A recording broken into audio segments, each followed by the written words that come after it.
It's my favorite city in the world, and we got to play at a really big festival in front of 50,000 people, and it was really exciting. And I just remember it was pretty much the first show of the tour, and so we were all so nervous because it's like it was also the first time I'd done some of these aerial routines in the air ever in front of anyone.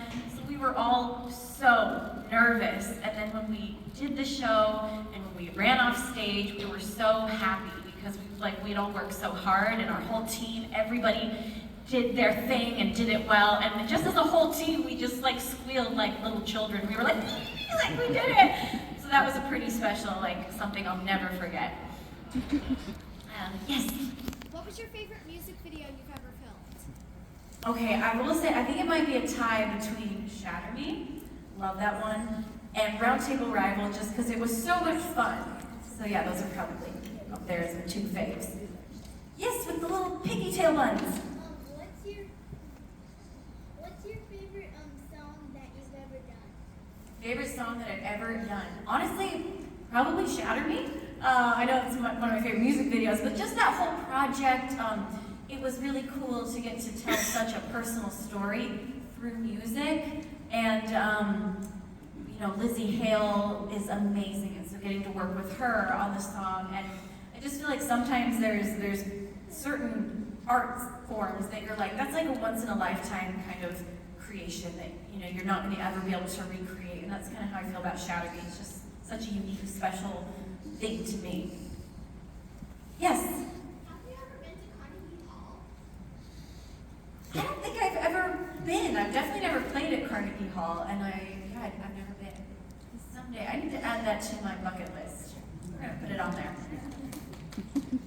Yes, in the blue dress.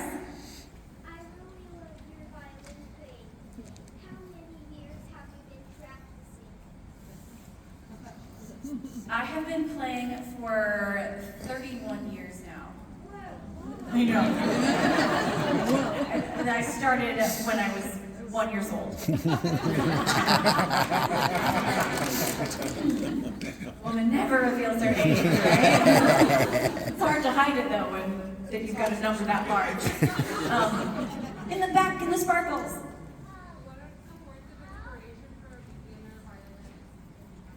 Words of inspiration for a beginner violinist, I would say patience and just giving yourself a break. The violin is very difficult and very awkward, and it takes a while for it to feel comfortable. And so I think that's one of the reasons that a lot of adults don't succeed in trying to learn the violin, is because they just think, oh, I'm terrible at this. But it's like, no, everybody's terrible when they start the violin. So just be patient with yourself and keep doing all the things, because eventually they'll just start to click. Sorry, someone else started answering or asking a question. How old did you start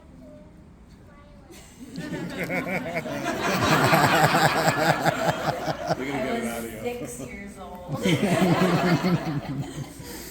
How old are you? You're 7? It's a perfect age to start.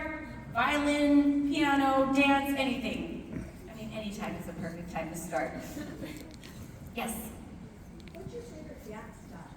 My favorite dance style? Well, honestly, I love jive. Like when I got to be on Dancing with the Stars, every week you had to do a different style of dance, which made it so hard because you just start to feel comfortable after working all week long on a cha-cha. And then all of a sudden they're like, no, now you're a foxtrot. And the rules are all different. And so they're like, no, don't step on your heel on this one. But this week you do step on your heel. So anyways, every week it was like, I just learned the rules and all the rules changed. But when we learned jive, I feel like that was the one that just sat really naturally in my body. It's energetic, it's bouncy. And I was like, if I was a dance style, I would be the jive. I'm excited.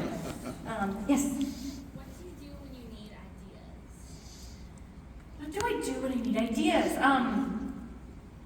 Honestly, I go into a space of just wandering, let my thoughts wander, let myself be free, and I try to push my ideas so far outside of the box so that they land really far away and they become really weird, and then you get to hone them back in and make them make sense. But really giving yourself freedom to think of even bad ideas. I think even in any sort of creativity, it's important that, they always say no idea is a bad idea, and that really is important to like let your brain think that way. When you're brainstorming with other people, or if you're just like writing ideas down yourself, or and I think also sometimes just like the internet is great for creativity because you can just go down a Pinterest rabbit hole, or you can go down, like if you see something on TikTok that you like, just start like looking through more of that same page's, interesting fashion or music or art forms or whatever. The internet is such a great place to like, because people take things pretty far, online. And so it's like, okay, well that was really odd, but I could take something from that, or I can be inspired by that thing. But yeah, so I think that there's so much inspiration out there for creativity, more so now than ever before. Yeah. So going off of that, we love the concept of the only pirate at the party, and we love that you make your own costumes. So what is your favorite costume that you've ever made? I do love costume design. My favorite costume I've ever made would definitely be the Snow Waltz costumes that I made for, it was about a year ago, and I did the Snow Waltz music video, and me and my dancers were all these like skeletons, but we were like regal, like Baroque, or we had like the big cage skirts, and I really did make all those from scratch. Like I made the, the skeleton corset pieces out of hot glue and rhinestoned them, and just spray painted them, and I like them so much that you'll actually see them. I was able to transfer them onto their stage costumes because I was like, these are just so cool, I want to reuse them. So those are probably my favorite pieces I've ever done, but every tour I make at least a few of the costumes that my dancers and I wear, or I rhinestone all the costumes myself because I find it very relaxing. Some people are like, get a life, and they're probably right. But I also just really find, like, at the end of a long day of rehearsing or writing or whatever it is, to like sit there and just like watch a movie and just rhinestone. It's very relaxing to me. Yes? What inspired you to pick up the violin? My parents loved classical music, and they would play classical music all the time in our home when I was growing up on this old record player. And then on top of that, my parents took us to a few orchestra concerts. And then I saw that the violinist kind of gets all the credit. They're the star of the orchestra. So I thought it was always cool, the violins, or everybody's on stage and they're warming up, and then everybody goes silent as the first chair violinist comes out. And she tunes the entire orchestra. And then that player also gets the solos. And so, yeah, from a young age, I was just like, that's the star. I must play one of those. Yeah. In the very back. What's your dad's name? My dog's name is Luna. I bet half of the people in the audience have a dog or cat named Luna. I swear I named her that before it became the most popular pet name in the world. And I was like, oh my gosh. And so, but it's kind of like I'm named Lindsey, and that was one of the most popular names of the year. And my mom swears, she's like, it was not a popular name before you came along. I feel like that always happens. In the middle. What do you prefer more, coming up with concepts for music videos or for your tours? Ooh, for me, creativity is creativity. I wouldn't say that I enjoy one specifically more than the other. I will say, I love bringing music to life much more than I enjoy making the music, if that makes sense. I really struggle actually when I'm in the writing phase and I'm going into a studio every day or writing at home and just like kind of feeling like I'm like locked in these little windowless rooms trying to come up with melodies. But once I have the music done and then I get to think about how does this become an experience, whether it's a music video or like bringing it to life on stage, that's when I feel like I thrive as an artist. And it's funny because every artist is different. Some people, they thrive in the studios, others thrive on stage, and that's definitely more I feel like I thrive the most in the creative process. Yes? What inspired you to make the Lose You Now music video? Oh, the Lose You Now music video. Well, I originally wrote a song called Guardian.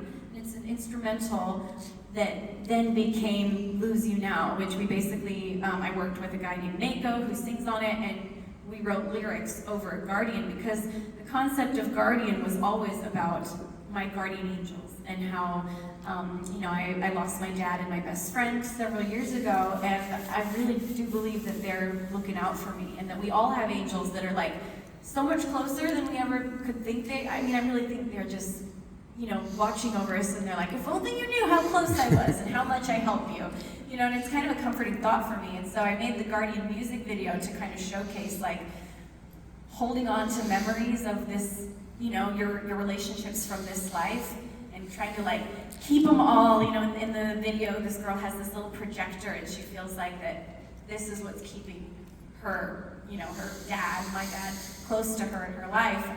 But when the projector gets ruined, she realizes that's not actually what's keeping him close to her. It's not the memories that she can replay over and over again. It's the fact that, he's still looking out for her as a guardian. So that's what the music video represented. And when the little wings come out behind me, I'm gonna get emotional thinking about it. There's actually like a hat on the angel behind me, because my dad always wore a hat and a scarf, and so that's why there's a hat on the angel behind me, because I really do think my dad's got my back all the time. Amen. Yes. I was curious, what was the first concert you ever went to, and what was the best concert you ever went to? First concert I ever went to, like that I bought a ticket for, like as a teenager, was Jimmy Eat World at the Format. Great show. So fun, just in like a little club. And then, it's so hard to say. I would say my top two concerts, one of the most like fun I've ever had at a concert was the Backstreet Boys. Big fan. One of my biggest regrets in life is that I didn't go when I was a teenager. And so it didn't matter though, because when I finally got to go as an adult, I was like, it hits just as hard. I love you guys. That was so fun. And then I think the best concert I've ever been to is Pink. She's my favorite. That's right. Yeah. That's right. She's probably inspired me as a performer more than anyone else. Yes.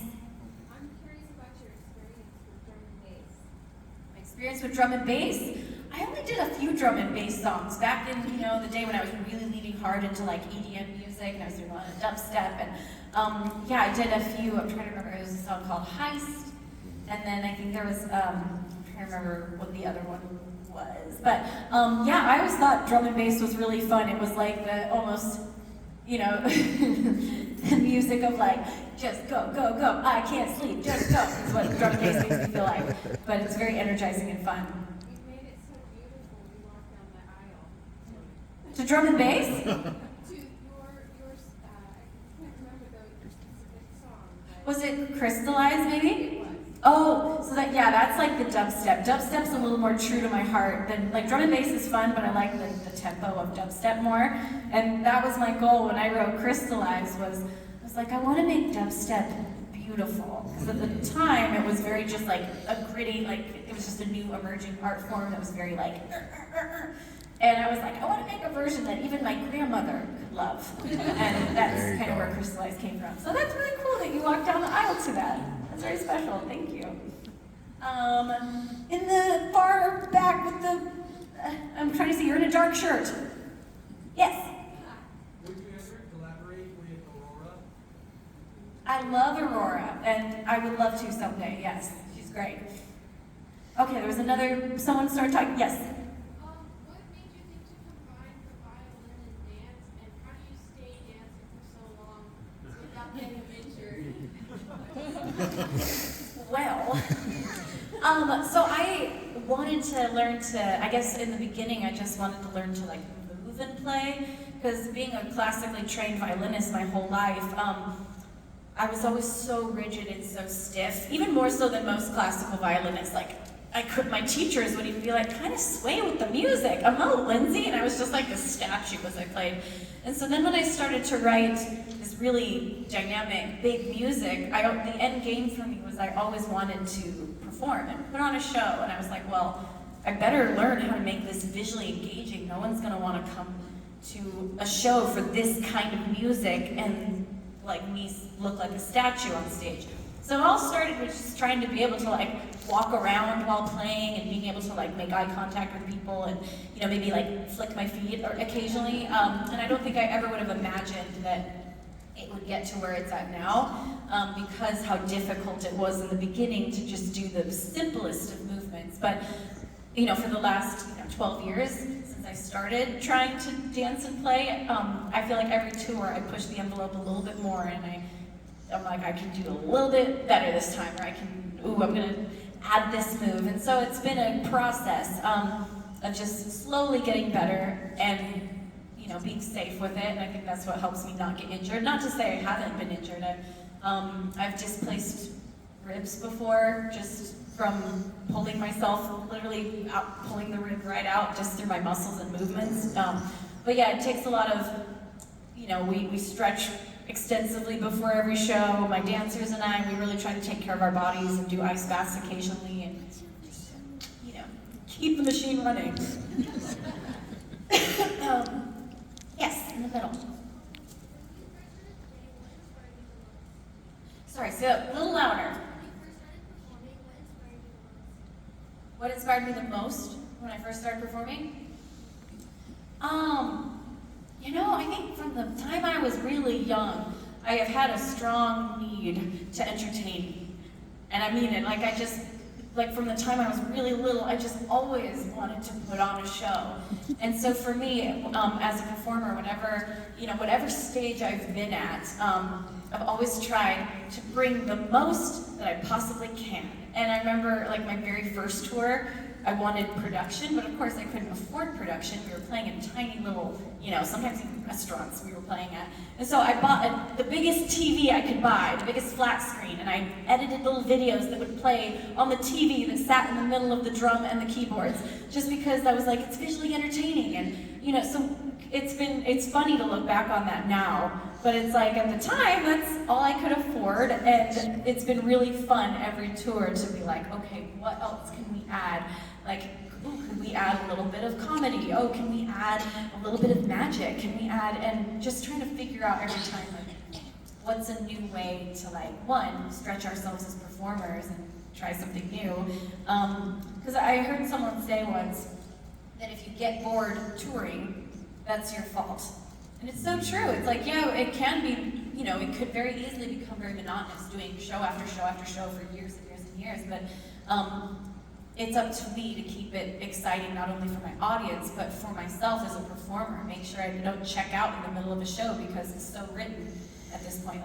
Making sure that I'm still challenged by the things I get to do on stage. And, I think that's what keeps me inspired, it keeps me excited, it keeps me creative. Yeah? So I'm an aerial artist, so I have to ask, how long have you been performing on Lyra, and what got you into aerial arts?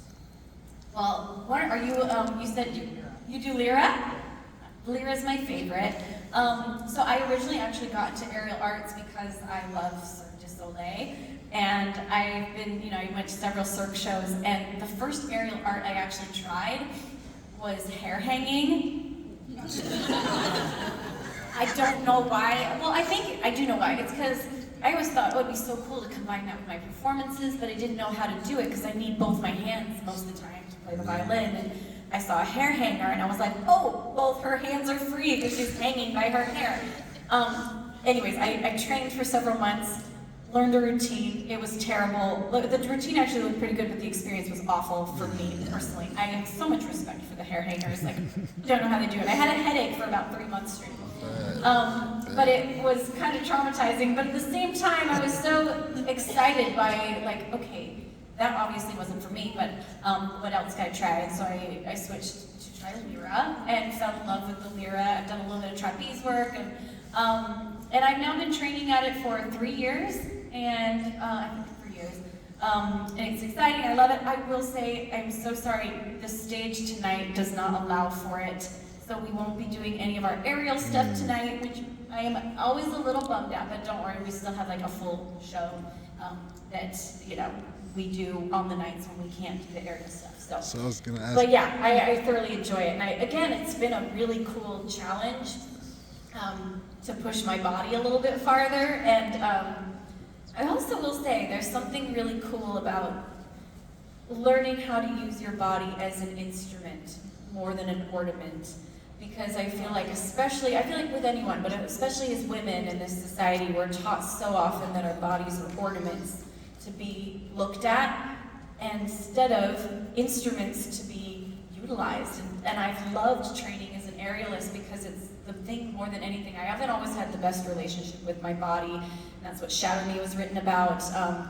And I struggled with an eating disorder for years and hated my body, but being able to see improvements in strength and like ability rather than inches and weight and pounds has been really, really cool. And so it's something I encourage like anyone to do is find ways to like see your body as this amazing tool that you get to use rather than something that you want people to just look at. An instrument versus an ornament was a really cool, like has really changed the way I look at my body. Yeah. Collaborated with a lot of people. Who's some of your favorites that you've worked with? Well, I have gotten to collaborate with some Yeah, really. I even saw you in a Hallmark special pop up and then do a whole dance. I watched the show just for that. Well, thank you. Yeah, that was fun. I got to do that last year, being part of the Hallmark universe. But yeah, I got She's everywhere. It's funny, my dancer the other night said she and we had a day off, so we all had a hotel, and she's like, I was so excited to just like kind of veg out, like escape from the Lindsey Stirling Christmas world, and she just put on the Hallmark channel, and then that starts playing, and she was like pops out of bed, like, am I going crazy? And she's like, no, you were on the Hallmark TV channel. Yes, not this time of year. But I would say one of my favorite collaborations, definitely up there is Lindsey Hale from Shatter Me, and then probably Amy Lee from Evanescence. That was such a cool full circle moment for me because Evanescence inspired me so much and was like my favorite band when I was in high school. And I actually, funny story, I wrote Shatter Me originally hoping Amy Lee would sing it. And we ended up getting Lindsey Hale, who was perfect for the song, and now I can't imagine anyone else sing it. But it's just really cool how sometimes, we don't get disappointed when things that we want, like me wanting Amy so badly to sing Shatter Me and it didn't work out. It's like it worked out when it was supposed to, because then years later, they reached out to me to be on an Evanescence track. And then we ended up touring together because of that track, which, anyways, right timing, that wouldn't have happened had she been on Shatter Me. And then full circle moment even more than she was on my album, For Love Goes On and On. And so it's just really cool how sometimes the world will bring things back to you if you don't give up on them, even if they don't work out the first time you hope. And that was a nice testament to me of like, full circle moment, really cool. Yes? So a lot of your albums tell stories. Have you ever thought about kind of branching out and doing something like for Broadway? I haven't worked on it in a while, but I had a musical I was working on for a while. It was actually during COVID. It was one of my COVID baby projects. You lock an artist inside and weird things start to happen. So yeah, I started working on, it was actually, go figure, a Christmas musical. So yeah, someday I would love to, I have pitched it multiple times to pretty much every entity. But once they all fire everybody that works for all the networks and rehire, I'm going to pitch it again. You'd be surprised how often that happens. You can take a whole set of new pitch meetings and they'll think it's the first time you've pitched a project. Yeah. What's your favorite Christmas tradition? Favorite Christmas tradition? Which one? I would say with my family, every year we have a Christmas craft.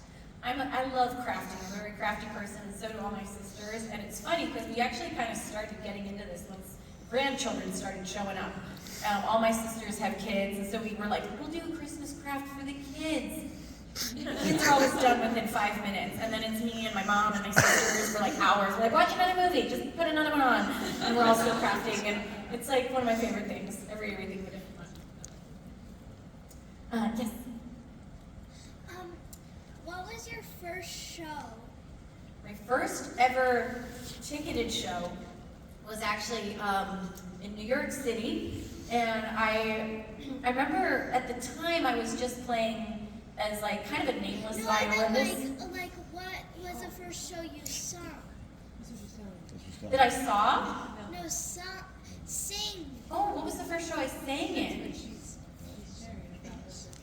see. Well, the first show I sang in, that's a different answer. I think it was with my Christmas album. You know, I wrote a song on the Christmas album that I sang on, and actually that was never the plan.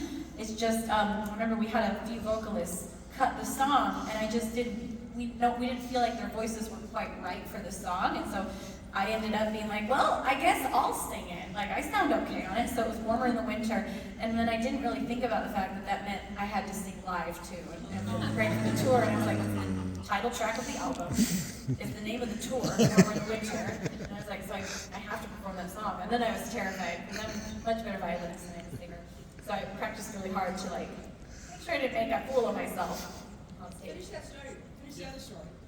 Oh, well, okay, my first ever show, it was really interesting because at this time I was just being hired as a like kind of nameless violinist. I would play at like conventions or like people would all be eating dinner and I'm like the violinist in the middle of the room just playing and like jumping around while they're all eating dinner. So I did a lot of stuff like that. And then I got hired to do a show at Webster Hall, and after I confirmed it, I realized, oh my gosh, this is a ticketed show. Like, I have to sell tickets by my name. Like, people aren't just gonna show up. And it was like terrifying to me that I just was like, will anyone come? I have no idea, because I had been doing a lot of YouTube videos, but you always wonder, it's very different to click on a video than to get people to leave their house and buy a ticket. And so I was so scared, I decided to go all out. I hired a band. It was the first time I met my drummer, Drew. And did this show in New York City, and I was really shocked it sold out. And I remember I invited a bunch of booking agents to the show. I was like, I'm gonna use this as a showcase, and that's how I found my agent to this day. And I just also will never forget the moment of being backstage warming up, and I was so nervous. And I hear the audience, and they're chanting my name, and I just couldn't believe that, like I said, I'd only ever performed for people who had no idea who I was. And so I couldn't believe that I actually had fans. And they were in that room, and they were excited to see me. It was a very weird, surreal experience, just being like, people like my music? Like, not just, I don't know, it was really cool. Beginning, it was the beginning of this. All right, a few more. Allie. Do you have any plans on doing anything for Shadowby's 10th anniversary? I should. When is Shadow? Next year. Next year, okay. I definitely should. Thank you. It is funny how sometimes I'll see, fans will post memes or something on the thing. Oh, Crystal has just turned 10, and I'll like repost it. I'm like, yeah, Crystal has just turned 10. Like, but I really appreciate the fan community for sometimes cueing me into things that I'm like, oh my gosh, like I didn't see that coming, but I gotta do something for the 10th anniversary of Shadowby. That's a great idea. Should have you be my marketing. In the back. How old were you when you did your first show? I think I was 25, actually. Yeah, 24, 25. All right, last question in the middle, in the back. Any advice for performers on dealing with burnout and or imposter syndrome? I guess my first thought on that is that everybody has it. Everybody has imposter syndrome. I feel like every time I work on a new album, I just think to myself, like, I'm working on, I think, my 7th album now, and as I'm writing, I'm just like, I'm a phony! All these other ones were just luck! And then it's like, of course that's not true. Like, but of course, sometimes we just feel like you've somehow fooled the whole world into thinking that you're worth something, but inside you feel like you're not.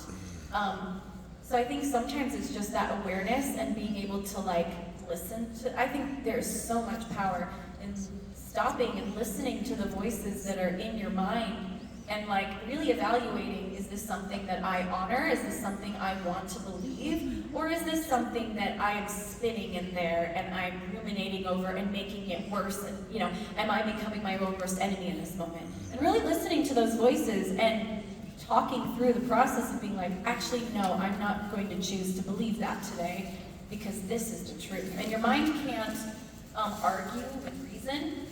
Emotionally, yeah, you can spin and spin and spin and be like, oh, I'm so scared and life is over. And like, when you start to talk reason to your mind, It really is amazing. There's not much for it to do with that. It's like, okay, that makes sense. So I think sometimes just the awareness and like calming yourself down and stopping the spiral when it's happening.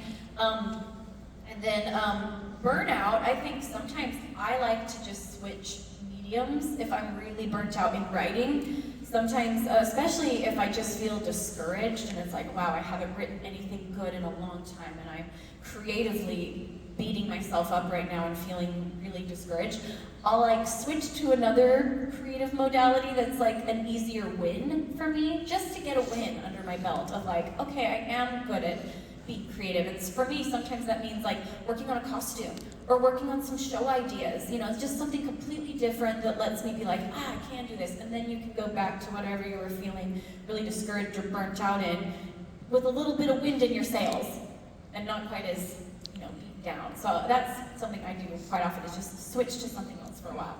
But anyways, guys, thank you so much for coming. I really appreciate you so much for being part of our Being Creative experience. I hope you loved the show, and we'll be back soon.